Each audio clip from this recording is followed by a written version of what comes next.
What's up, YouTube? As I said in the intro, I just want to show you how to start going camping for $25. Really, a lot of YouTubers will come and make a video with $1,500 worth of gear, and not knocking them, it's really nice to have that gear. I have some of the nicer gear as well. It really creates an unrealistic expectation that you need a lot of money invested to go start going camping or overlanding or whatever you want to call it. I just want to make this video about how to start going camping for less than $25. If you like this video, please watch till the end and don't forget to like and subscribe. So let's jump into it. The first thing you're going to need whenever you go camping is some kind of shelter. Some place to keep the rain or the dew off of you, some place to call your own outside in the woods. Some of them are going to be really cheap, some of them are going to be better for multiple people or better for one person. It really all depends on what your situation is, where you're going, how big your family is, who you're going with. Tents. In my opinion, tents are the easiest, they are the cheapest, they are the best for most people. You can get tents anywhere from $20 all the way up to hundreds of dollars, but really to just get started, you can get a tent for just a few dollars off of Amazon and you will probably be fine as long as you're going in fair weather conditions. I'll show you what I started using. You can decide what works best for you. So the first thing that I purchased when I started going camping was a tent off of Amazon. This tent is the one that I bought. I bought it about 5 years ago for $23. It's made by Yodo, obviously. You can still get this tent on Amazon. I've seen it and it's still around the $20 to $25 ballpark. So this is a one-person tent. This tent is not going to keep the rain off of you. It's not going to keep you completely dry in a rainstorm. It's not going to be the most comfortable. It's pretty snug and cozy. But I've camped in this in the rain. I've camped in this in the snow. I've camped in this in fair weather conditions. I've camped in this with my wife, and it works. It's a tent. When I camped in the rain in this, luckily I was on a sleeping pad, which you don't need. I woke up and there was about an inch of water surrounding me. I was able to stay dry just because of the sleeping pad that I was laying on. If you're going to get this tent or one like it, I would recommend that you only go in fair weather conditions. I would recommend that you maybe pack a tarp to supplement. We'll get into that a little bit later. But really, this is all you need to get started, and you can buy it for $23, and it's really all you need. Everything else you can find around your house or things that you just have lying around. So once I got married and me and my wife started camping together and we started bringing our pup, we needed a little bit bigger of a tent to help accommodate our situation because we could not fit 2 people and a pup in that Amazon tent. So what we moved up to next was this, and this is the 3-person dome tent from Ozark Trail. So you can get this from Walmart and it runs about $25. So again, for just $2 more, you can get a bigger tent. This one's a little bit better. One thing I really like about this tent is the bottom of it is like a tarp, so it helps keep the groundwater condensation out.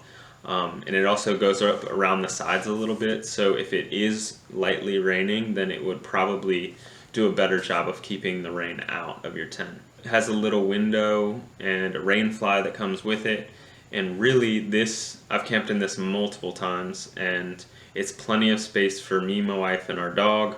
If you have 3 people, it might be a little snug, but really, it's again all you need, and you can get it for $25 from Walmart. One thing I will say about this tent is if you are camping in rough conditions in a rainstorm, again, it's probably not going to be the best tent. So I would recommend that you might supplement it with a tarp. If you know you're going to be camping in the rain a lot, maybe I would buy something a little bit higher quality. But for most people, again, this is all you're going to need. Everything else you can find around your house. So the next thing I want to talk about is what some people choose to use. I think it's a little bit more of a expensive option depending on your setup, but it's good for some people, so we can talk about it. and that is hammocks. So hammocks can be good. They're pretty comfortable. You don't have to worry about flat ground. You can throw them up anywhere where there's trees. So if you're camping in the middle of the field, they're probably not going to work for you. But I'll talk about a few different options. These hammocks are made by Eno. These are kind of a name brand. You've probably heard of them. These hammocks are going to be a little bit more expensive. You can find hammocks on Amazon for $20, $25. Most of the nylon hammocks, at least, I see no real difference in quality. I see difference in quality with the straps, but in terms of the hammock, really, they're all pretty good. Hammocks are gonna not protect you from the rain, obviously, so you're gonna want to think about maybe some kind of rain fly or hanging a tarp or something like that over it to help keep the rain off of you. Another thing you're going to want to think about are bugs. So these hammocks, neither of these hammocks have mosquito netting on them. Some of the hammocks you can get where the top is enclosed with mosquito netting. You're also probably going to have to buy straps. That's just going to be another expense that you want to take into consideration if you're planning on camping in a hammock. Also, hammocks are colder. You're going to want to pack more bedding. The air will be flowing underneath of you as well as on top of you, so there's no real insulation from the ground or the air around you. So you're going to want to pack more blankets or a better sleeping bag or something just to help keep you warm in a hammock.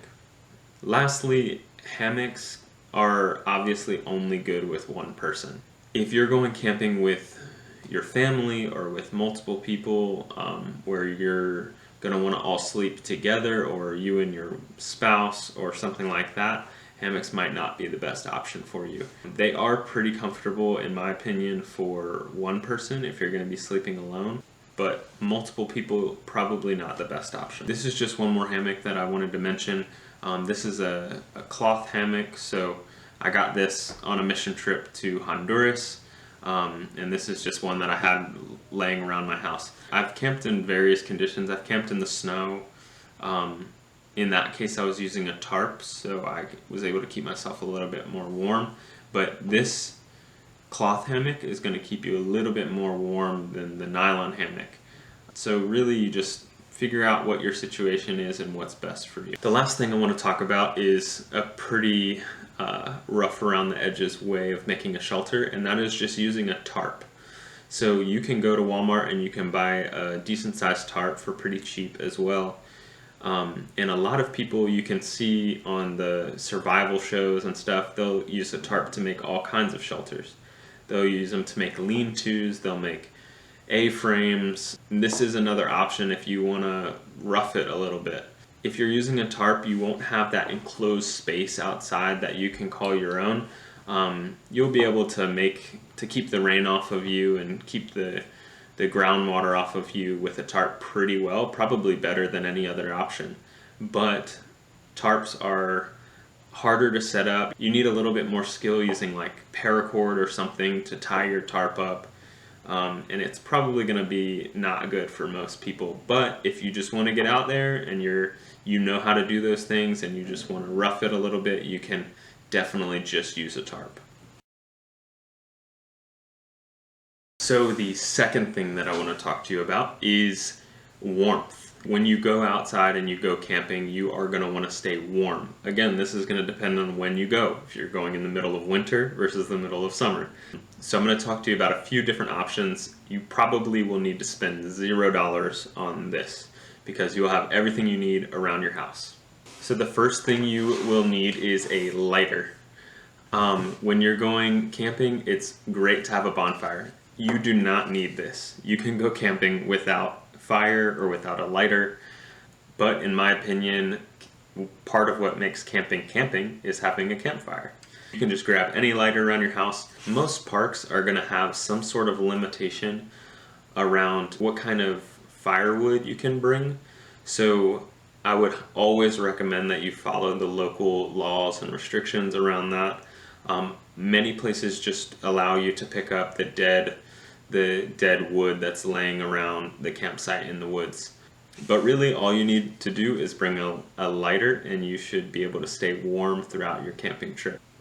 That's right. Another thing you can bring is just blankets that are around your house. You don't need a 0-degree sleeping bag. You don't need any kind of special sleeping pad or special blanket to keep you warm. You can just bring your blankets. I know you have a comforter on your bed. You can use that. I've used comforters whenever I've went camping. One thing I would recommend, maybe if you don't have a sleeping pad, bring extra blankets. Just sleep on your blankets. That's fine too. You don't need to spend $1,000 on a 0-degree sleeping bag, camping pillow, a sleeping pad. You don't need to spend $500 on all of these things. That's right, you can bring your blankets for warmth. One thing I would recommend is if you don't have a sleeping pad, you can bring extra blankets. Just lay the blankets down, sleep on the blankets, have one on top of you. If you're camping in the summer, maybe bring your comforter and just lay on top of that, and all you might need is a sheet. It really depends again on where you're going, what time of year, what are the conditions like. You can just bring the blankets that are around your house and use those for warmth when you go camping. Another option is a sleeping bag. This one is fairly big, fairly expensive. This is my 0-degree sleeping bag, and this is going to be for someone with a little bit bigger budget or somebody that's going in more cold conditions. The 0-degree sleeping bag is great. I would highly recommend it if you're camping anywhere less than like 40 degrees, 30 degrees. In any conditions like that, you're going to need to bring a lot of blankets to keep warm. So you might want to invest in a sleeping bag, but you don't have to. You can bring your best comforters, you can bring the blankets that are laying around your house and probably in most conditions be able to stay warm. If you want to invest a little bit more in your experience, you can go with the 0-degree sleeping bag or any sleeping bag, and that will probably make your experience a little bit more comfortable in colder conditions. In terms of bedding, you really do not need to spend any money. You can stay warm for $0 when you go camping. The third thing I want to talk about is food. You are going to need to bring food or want to bring food and drink when you go camping. So you can not spend any additional money. You can even save money on your camp food. I'll just throw out a couple good options that I've used, but you can feel free to use whatever you would like to eat during that time. So one good option is prepackaged meals like this. You can bring a cooler with extra vegetables or fruit and add it to your prepackaged meals. One thing that it seems like a lot of people feel like they need, myself included, is some kind of camp cookware. Really, there's only one thing that I can recommend, and that is a cast iron. Just bring a little cast iron like this. You can get one. I know the Lodge cast irons are very cheap. You can bring this and toss it right on the fire. There is some specific instructions on how you care for this. I'm not going to get into that in this video, but you just want to make sure you keep it dry and make sure it doesn't rust. But these cast irons, you can just take them, put them right on the fire and prepare your food pretty quickly and easily, and it's really cheap. Another thing that I've done that really doesn't even require a pan is just bring aluminum foil. If you bring aluminum foil and you bring potatoes and maybe onions, you can put potatoes and onions in the foil, wrap the foil up, toss it on the fire, maybe put a few spices in with it and pull it off the fire after a few minutes, and it will be very delicious. This is one of my wife and I's favorite camp meals, and it's really, really cheap. If you want to spend a little bit more money, then you can buy the pre-prepared meals like Mountain House, or there's a couple other brands. Those are going to be a little bit more expensive in my opinion, and I prefer just to have the fresh food, but it all depends on your situation. You can spend as much or as little money, but really you should spend $0 extra to go camping. You don't need camp cookware, you don't need any kind of fancy stove or anything like that. You can really just bring aluminum foil and some food, package it all up, throw it on the fire, and you'll have a good meal.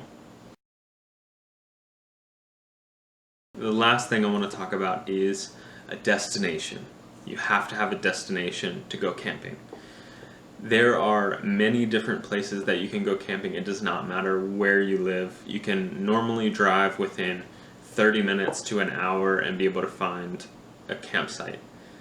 You can also find free campsites or very, very cheap campsites. Most of the time whenever I go, I try to find free campsites, and I use the website freecampsites.net.